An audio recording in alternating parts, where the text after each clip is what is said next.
Ya paga lo otro, inshallah, ya paga. Oh my god, the sky is falling.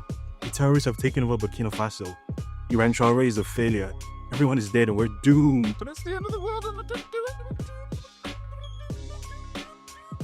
or at least that's how you're supposed to react to that video. Because, I mean, look at it. Terrorists marching through the center of a town in Burkina Faso. Same Burkina Faso with the red beret man who's supposed to be doing so well. And hold on, what's this? Two stories within 2 days of each other reporting two other terrorist attacks in Burkina Faso where hundreds of people died. Quotes from analysts in each story saying the same thing, that Burkina Faso's military cannot protect its people and the countries of the Sahel alliance need to go back to France with their tails between their legs. But hold on a second. Before you go away with a definite picture in your head, ask yourself this question. What are you actually looking at here? Let's start from the circumstances surrounding this sudden rash of terror attacks in Burkina Faso. So on May 9, Ibrahim Traore met Russian President Vladimir Putin at the Victory Day parade in Moscow. This was a few days after African soldier who shall remain nameless accused him of using Burkina Faso's gold to protect himself. In addition to meeting Putin and having a series of bilateral discussions, Traore also gave an interview to RT where he gave Emmanuel Macron and African soldier a public spanking. Interestingly, while this was happening, Mr. Macron was meeting in Paris with a former Al-Qaeda commander who once had a $10 million US government bounty on his head called Mohammed al-Jalani, who these days is Syria's head of state and is now known in French media as Ahmed al-Sharaa, because war is peace, slavery is freedom, ignorance is strength, and we have always been at war with East Asia. Shout out to George Orwell. Next thing you know, Al-Qaeda's North African subsidiary carries out these attacks, and the terrorists carefully videotape themselves tearing down a Burkinabe flag and a Russian flag. They then shoot sporadically at a government installation where literally nobody is around. Then they get on their motorbikes and get the hell out of there. So I checked the map to see where these three locations are: the Apaga town, Djibo province, and Loroum province. Turns out all three are either right next to Burkina Faso's troublesome northern border with Mali, or its southeastern border with Benin, which so happens to host a French military base just 50 kilometers from the border. So apparently these guys swooped in on their motorbikes, carried out a blitz attack, filmed it for maximum effect, and then disappeared.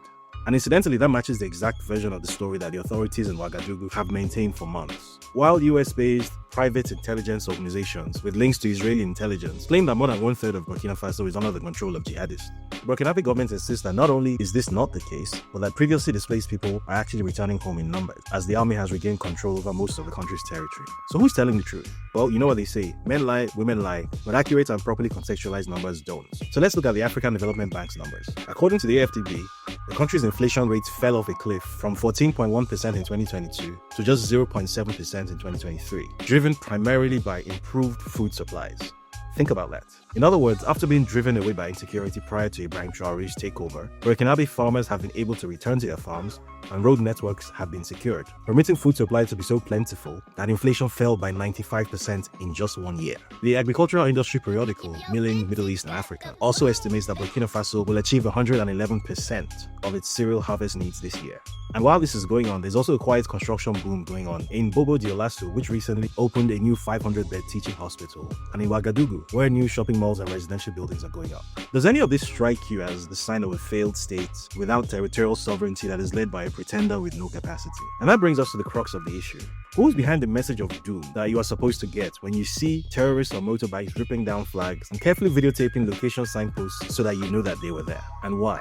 To answer that question, all you have to do is scroll to the bottom of these stories and check out who was quoted giving expert analysis of these events. So in the first story, you have someone named Beverly Ochieng, an apparent specialist in Sahelian affairs, who comes from the famous Sahelian city of Nairobi, Kenya, which is about 6,000 kilometers southeast of the Sahel.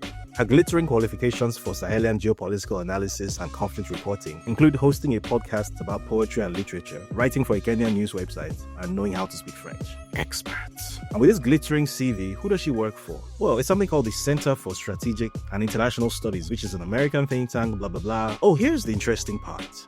Funded by the American Defense Industry Avengers, Lockheed Martin, General Atomics, Northrop Grumman. So Beverly is essentially acting as the spokesperson of the same establishment that African Soldier comes from. Isn't that interesting? The other story quotes Conflict Armament Research for its expert analysis. So I wonder who these guys are. Let's see, check them out, see who's behind them, and funded by the European Union. The same European Union whose member states, France, believes that Burkina Faso without French domination is like Paris without its rats and constant smell of pee. And what this means is that both stories quoted biased and unreliable sources without disclosing the bias, and then presented these elaborate geopolitical opinion pieces as news. And that, unfortunately, is all too common in journalism. Because that, ladies and gentlemen, is how you manufacture a crisis and use it to achieve political objectives by peddling poison information which locks people into a reality that does not exist. Some call it public opinion management. Others call it mass mind control. Plus,